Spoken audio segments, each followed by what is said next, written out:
Ah, yeah. The 1980s and 1990s, the era that looked at the most graphically violent, psychologically damaged, and blood soaked characters in pop culture history and decided the appropriate response was, you know what the kids really want? Merchandise. Today, we're looking at four M-rated offenses against Saturday morning television, properties so fundamentally built on violence, trauma, and visceral human destruction that turning them into children's cartoons wasn't just a creative choice, it was a philosophical crime.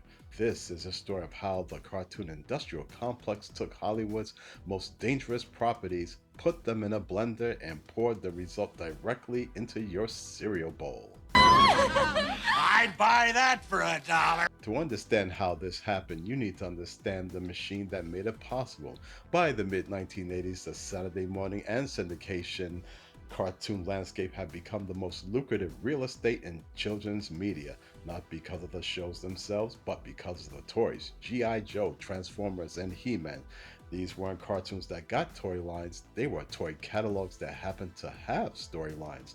The whole apparatus existed to manufacture desire in 6-year-olds. The studios figured something out. Brand recognition sells. And in the mid 80s to mid 90s, nothing had more brand recognition than the R-rated action blockbuster. Rambo was a cultural juggernaut. Conan was Arnold Schwarzenegger at the peak of his planetary gravity. RoboCop was a legitimate science fiction satire, dark, subversive, and drenched in corporate irony. And Mortal Kombat was the video game that literally forced the United States government to create an entire content rating system for entertainment. Each one of these properties told children in no uncertain terms, this is not for you. Hollywood and the animation studio said, hold my coffee. Or more accurately, hold my licensing rights, because if there's $1 on the table, someone in this business will figure out how to pick it up while explaining it's for children. Enter standards and practices, the network censors who reviewed every single cartoon script and whose entire job was ensuring nothing on that Saturday morning block would give a parent a reason to call the FCC. No death, no blood, no consequences. Whatever animal you brought in, S&P had a cage for it. And that's where things get deliciously bleak. Now, let's start with the original sin. In 1985, Rambo First Blood Part 2 established a definite version of John Rambo, shirtless, head-banded, and methodically murdering approximately 75 people across a single Vietnamese rescue mission. He fires an M60 from a helicopter. He kills a Soviet advisor with a compound bow. He is not a man at this point. He is an American myth. A walking body count wrapped in a do-rag, running on revenge and the quiet fury of a government that sent him back to the war it couldn't admit it lost. The film opens with the only question Rambo ever needed to ask. Do we get the win this time? The answer in 1985 was, of course, yes, violently, repeatedly across a 75 body sample size. Ruby Spear Productions had a different answer. In 1986, they launched Rambo, The Force of Freedom, 65 glorious episodes of John Rambo leading a multicultural commando unit against a terrorist organization called Savage. And remember, that's an acronym. He has teammates with code names. There are vehicles whose feature specs correspond directly to the toy line, because the children's toy line was modeled on the exact aesthetic of First Blood Part 2 Rambo. The headband, the muscles, the compound bow, all of it. They took the icon that Part 2 built out of 75 dead bodies and put it on a shelf at Toys R Us. And each episode ended with a safety message from Rambo, the man who spent a 2-hour film dismantling the Vietnamese army and its Soviet support structure, is now telling children to look both ways before crossing the street. The mythology of Part 2, the government betrayal, the impossible one-man war, do we get to win fury? None of it survives the translation. What remains is the shape of the character, the outline of the icon, with every reason that icon exists quietly removed. You get the headband, you got the bow, you did not get the question. Now, Conan the Barbarian is a character defined by blood, sexuality, sorcery, and an essentially pagan worldview. Robert E. Howard's original pulp stories were raw, violent, and deeply weird. The 1982 Schwarzenegger film isn't exactly a family afternoon. The man gets crucified in the first act. Sunbow Productions, the same company behind G.I. Joe and Transformers, because of course, launched Conan the Adventurer in 1992, and they solved the violence problem with a stroke of elegance, weapon grade silliness. Conan's sword was made of star metal, and when he struck an enemy with it, they didn't die, they turned into light and got sent to another dimension. That's it, that's the fix. The barbarian king of the Hyborian age has been issued a banishment sword.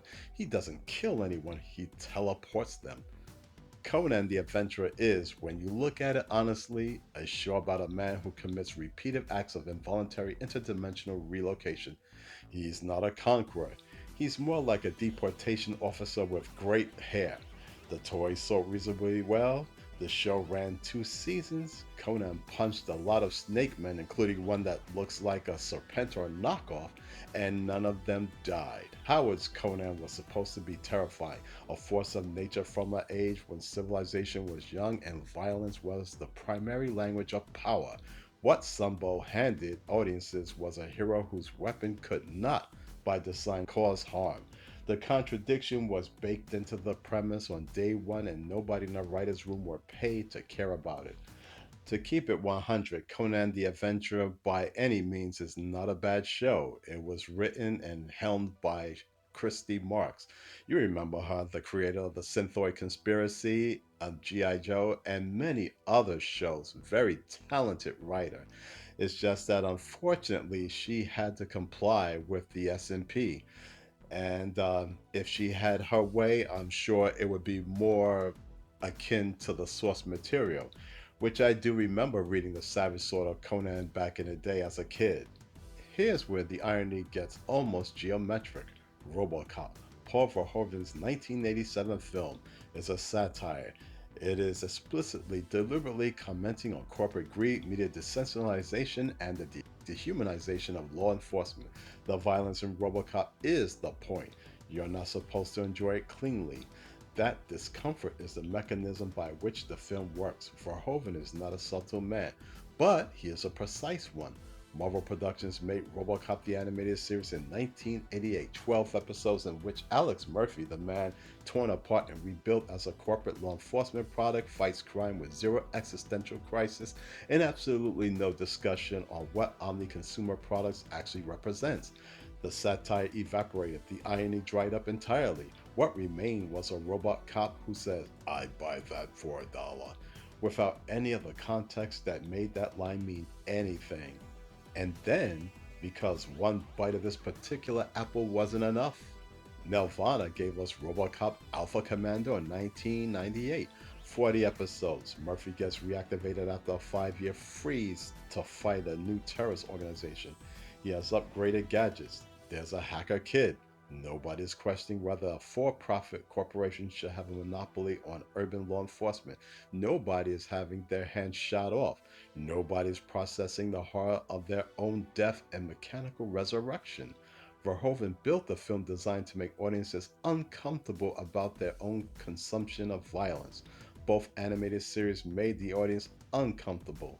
That is the exact opposite of what the source material was engineered to do. It is not adaptation, it's inversion. And it produced 40 plus episodes of television that said functionally nothing. You're fired! Thank you. And then there's this, Mortal Kombat. The video game so graphically violent that it, alongside Night Trap, was directly responsible for a United States Senate hearing in 1993 and the creation of the ESRB rating system. The game's entire identity, its corporate cultural fingerprint, is the fatality, the moment you chose exactly how grotesquely your opponent's existence ends. In 1996, 2 years after the ESRB was created partially because of Mortal Kombat, film Roman Entertainment produced Mortal Kombat Defenders of the Realm, 13 episodes, no blood, no fatalities. Shao Kahn, voiced by Ron Perlman, generally impressive casting for a show that refused to actually use him. mostly delivered speeches and delegated the menace to henchmen. Liu Kang was voiced by Luke Perry because if you're going to lobotomize a franchise, you might as well do it with some glamour. The show ran one season and was canceled. The franchise that handed Congress a reason to regulate entertainment had been turned briefly into 13 episodes of bloodless inter-realm diplomacy. The game existed because of blood, the cartoon existed in spite of it, and the ratings told a story the network wouldn't. Children didn't want a sanitized version of a thing they loved for being dangerous. That's not a product, that's product misrepresentation on a broadcast schedule. Now, let's keep it a buck about what this actually was. None of these shows were accidents. None of them were misunderstandings. Every single one of these properties were deliberately selected because of its brand equity.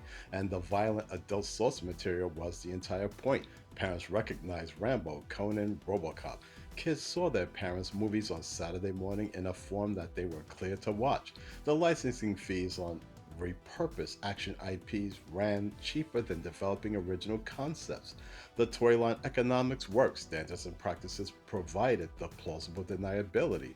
It was a machine, a completely logical, completely cynical machine that treated violent pop culture as raw material to be processed into consumable product. The characters didn't matter, their meaning didn't matter, their original audiences didn't matter. What mattered was the shape of the brand, familiar enough to move units, bendable enough to survive an S&P pass. These shows aren't failures of imagination, they are successes of commerce wearing the skin of creativity, and that, if anything, is the more damning verdict. Spoiler alert, none of these shows had long runs. Rambo got 65 episodes because that's the syndication threshold. You need 65 to sell a package, and they hit it on the nose and stopped. Conan managed 2 seasons before the Snake Men stopped being interesting. The RoboCop animated series barely made 12 episodes before Marvel pulled the plug, and Alpha Commando was so thoroughly ignored that most RoboCop fans have scrubbed it off from their personal canon entirely. Mortal Kombat Defenders of the Realm, 13 episodes, 1 season, done. The show didn't end because someone in a boardroom had a crisis of conscience, it ended because the ratings weren't there. The machine had its answer. Children didn't actually want a bloodless version of the thing they love for being bloody, which is the most obvious outcome in the history of entertainment decisions. But you don't need hindsight when you have the numbers, and nobody was looking at the numbers until the toy shelves stopped moving. The cage didn't fail the audience, it failed the accountants. And in this particular business, that's the only failure with consequences. Strip the license, hand the IP to the right showrunner and the right animation team on the right platform, and you get something that actually lasts. Not a 65 episode toy catalog with a safety message at the end. Something worth watching. If you want genuine video essays on cult television, retro animation, and forgotten pop culture, subscribe to Pulp Vision. Thanks for watching as always, and until next time, keep the Star Sword sharp.